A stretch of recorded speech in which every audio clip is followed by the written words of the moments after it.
Great Scott. Great Scott. Great Scott.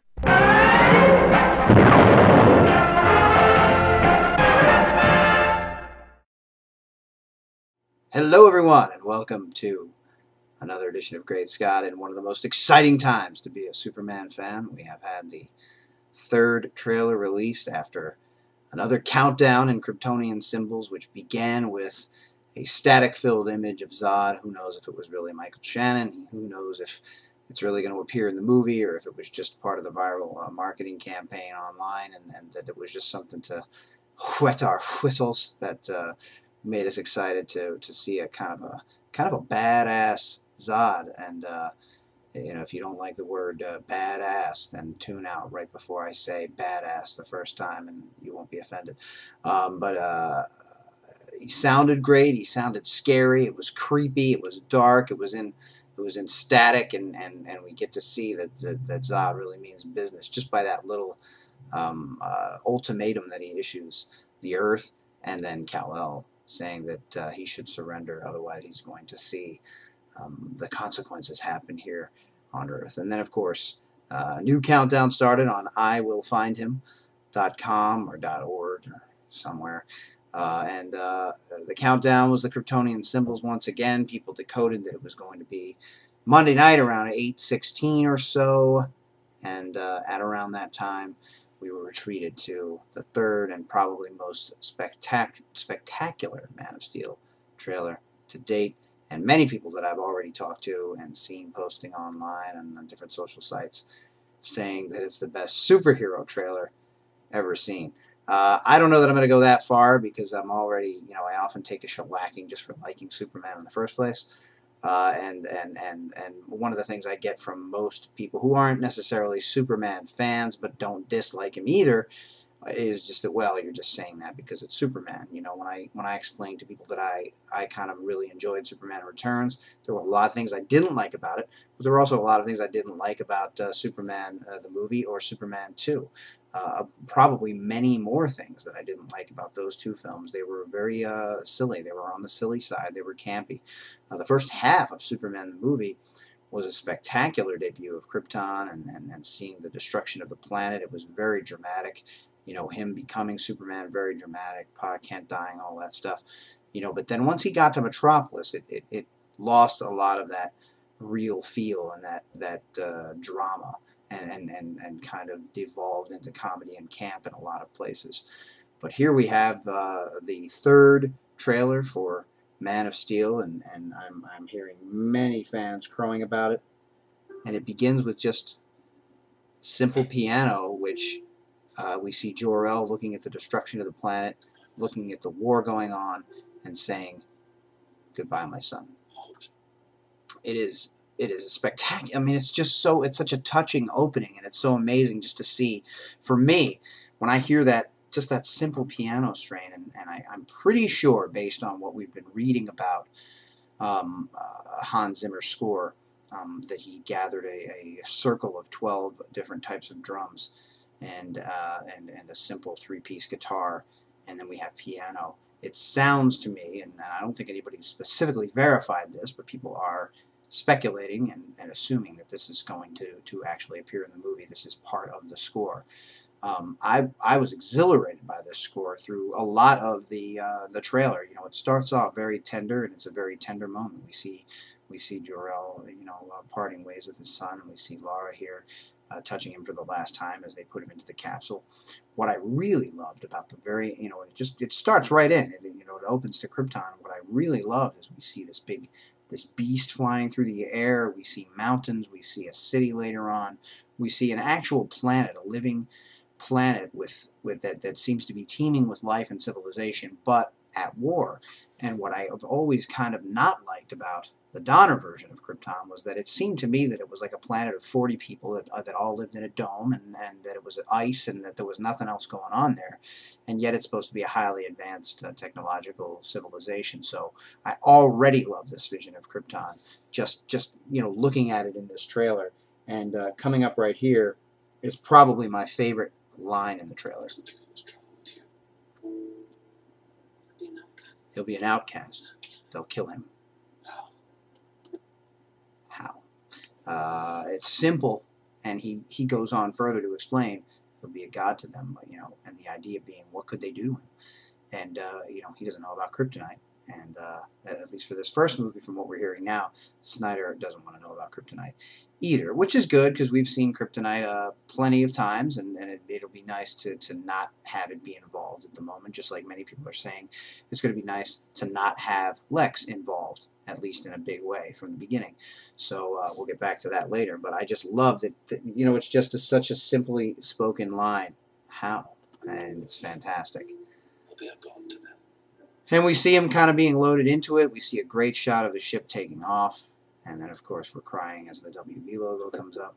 And we're very excited as the trailer begins. If a child dreamed of becoming something There's just so much going on. And, of course, this voiceover here, what if a child dreamed of being something other than what society intended, speaks to the idea that this Krypton, at least as what was saying in the Entertainment Weekly article, is going to be a Krypton where babies are genetically engineered and their DNA makeup changed and altered in order for them to be either a warrior caste, a science caste, a medical caste, or possibly slave caste, as what happened in World of New Krypton. And I kind of like this idea. It makes, it adds to the technological advancement that Krypton supposedly has, but it also makes them a little less emotional than human beings, and it makes them a little more willing to be kind of mad scientist type of things with their children. And it also separates people into different areas and therefore will make some people more respected than others and some people feared and that sort of thing. And the idea here is that Kal-El was a natural birth because Lara and Jor-El decided that they wanted to have a natural birth out of love, and they did not want to alter their child. And on Krypton, that's unlawful. You're not allowed to have a natural birth. All babies must be, from conception, decided upon what they're going to be and made into that by an alteration of their DNA. So not only is, we assume, the planet's still going to be destroyed in this movie, and so the baby has to be sent away, but also perhaps his life is in danger because people find out that he was unlawfully conceived naturally. And of course we see the bus scene where the woman's like, I saw what Clark did, and my response to that is always, oh, so you came over to say thanks a lot? I just keep pretending I'm your son. You are my son. And that, of course, one of the most touching moments in the trailer. I have never been a huge a huge Kevin Costner fan.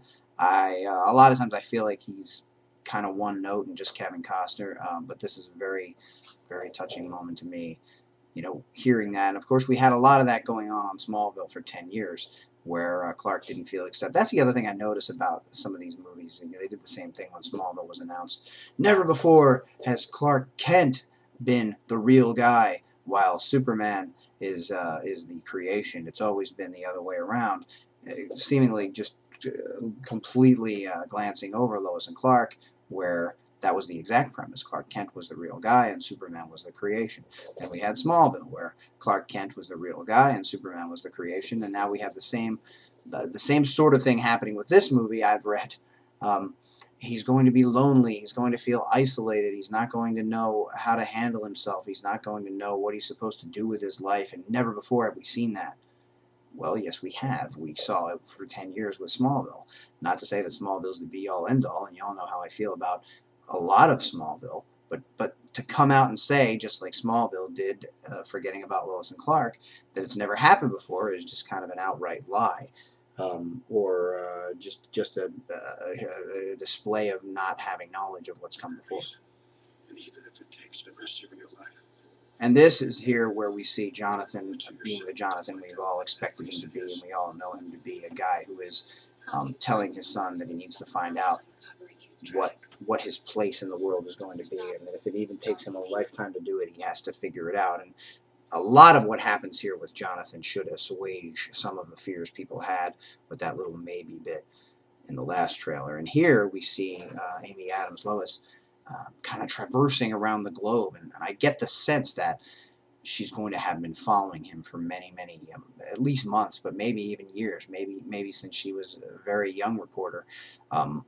seeing and hearing about these fantastic things that are going on, but no one actually pinning him down and finding him or getting an interview with him or knowing who he really is. And it seems like her mission in life has become to follow this guy and to try to track him down. And in the trailer, she says, how do you find someone who spent a lifetime hiding his tracks? Sometimes he's people's savior, other times he's a ghost, this sort of thing. And the music really kicks in. And I get the feeling in some of those spots, you know, na, na, na, Superman, na, na, na, Superman, that we may see that happening. We may see yet another Superman theme having strains within it that you could hear the word Superman and imagine that that's what the orchestration is saying. Here we have an awesome voiceover from Jor-El saying that Earth people will stumble behind you, they will fall, but one day they will stand with you in the sunlight. And this comes almost verbatim from Birthright, where Jor-El says the same thing. And it's very, very cool. It's a cool idea. It's a kind of a continuation of the God concept that a lot of these movies and a lot of these symbolisms that they use in Smallville and in the other movies, in the Superman Returns movie, are kind of Jesus Christ. You know, I don't really go for that, and I don't think they're doing that here, but that of course makes it sound a little bit like that. They will join you in the sun. In time, you will help them accomplish wonders. Here the drums kick in as he's flying into the sky, and we see the complete shot of him taking off from the snow all the way up through the sky and into space. And the drums, I just really think it's not a theme yet. You know, it's not something we're going to be, you know, you don't really walk out of the theater going, you know, but I kind of was. Last night I was singing it as I was going to sleep. Just from what we've heard in this trailer here, I find it to be a very stirring, very exciting, and kind of an awesome piece of music. And now we get into the action bits of the trailer, and we see a lot of things sort of going on. There are ships, there's explosions, there's battles. If your son is safe, I will find him. And we see Zod saying to someone, it appears to be Lara, on Krypton, you believe your son is safe. It seems to me that this must have happened after they sent him off in the pod, but before the planet exploded. So, or perhaps this is a backstory and they've hidden the baby before they've decided that they have to send him off the planet, and maybe before Jor-El discovers that it's going to be destroyed, if in fact that is what happens. And Zod is still respected within the populace and hasn't yet been brandished a criminal, which then, when he says, I will find him a little bit later, he's still on Krypton, but now he appears to be manacled along with several other Kryptonians. So now he is branded a criminal, and I don't know where they're going to go with it. If it's going to be because he was unable to find this illegal baby, or unable to stop Jor-El from sending the baby off, which would then make him a much more sympathetic character. But I don't know if we really want that from Zod. So I'm hoping there are some other machinations going on where Zod is discovered to kind of be a tyrant in and of himself and dangerous, and that they have to kind of, you know, be done with him as well. But maybe they're saying, if you're able to bring this baby back and you know, we're able to, you know, cleanse Krypton of this unlawful child, perhaps you'll get a more lenient sentence, and maybe his answer to that is, I will find him, and that he's going to come back with the baby. But who knows how that's going to go down. And of course we see all kinds of destruction. You know, one of the most awesome scenes there too is when he's being fired upon, presumably by the American military, or possibly by one of Zod's craft. He super speeds out of the frame, and it's an awesome shot, and I love how it looks. And then we see either meteors or missiles or something coming down.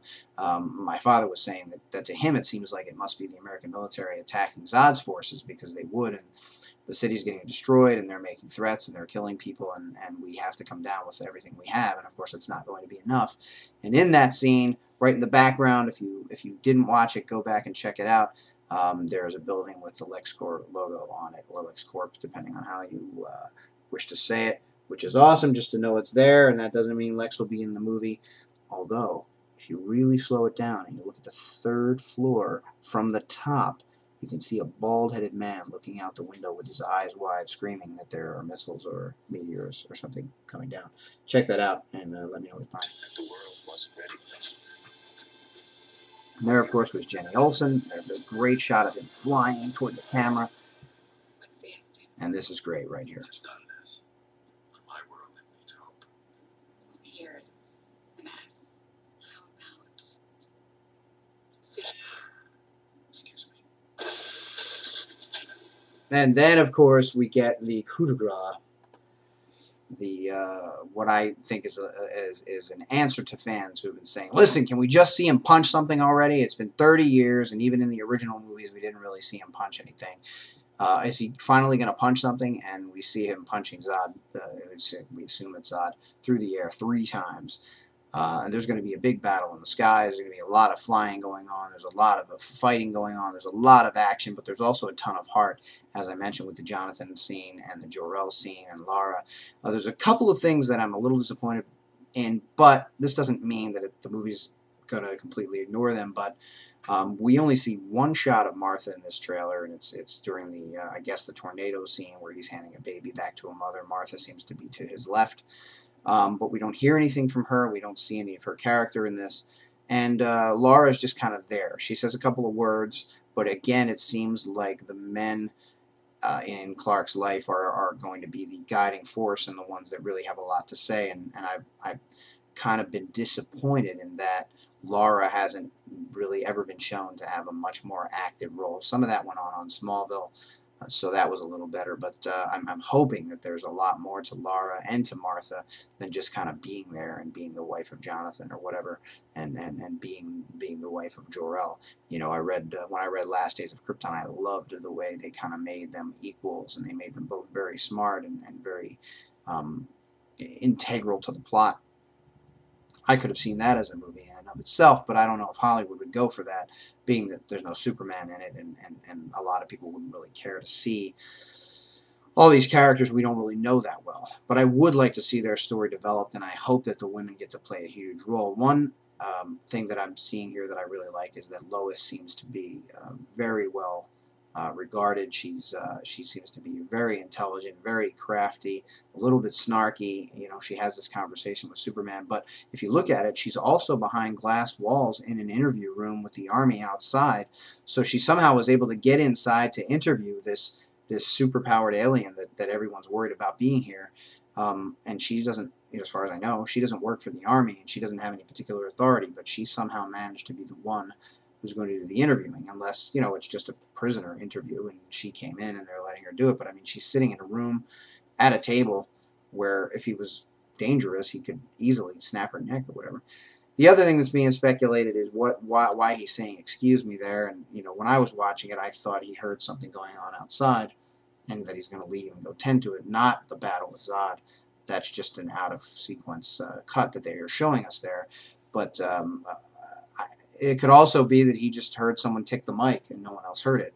And then he's saying, excuse me for diverting my attention from you. He also, he plays these lines spectacularly well.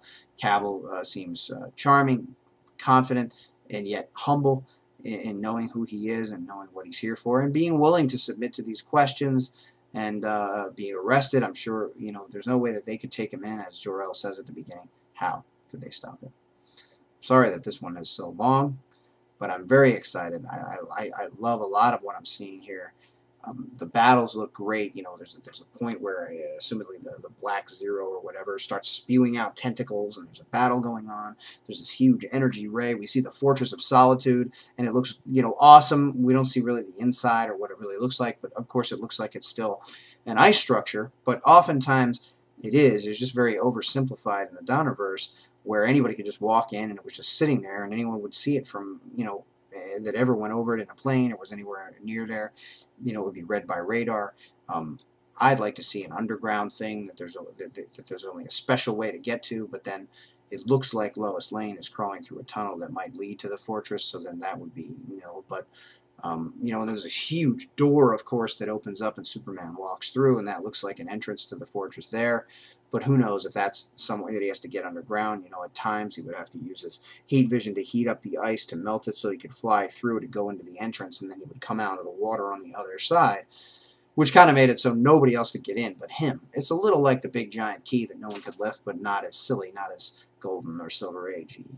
But I really like a lot of what I'm seeing. There's this energy beam that he flies into. I don't know if that's possibly the entrance to the Phantom Zone, or how you get in there, or how you get out, or if, or if that's just an attack on him, but it doesn't seem to be doing too much damage to him.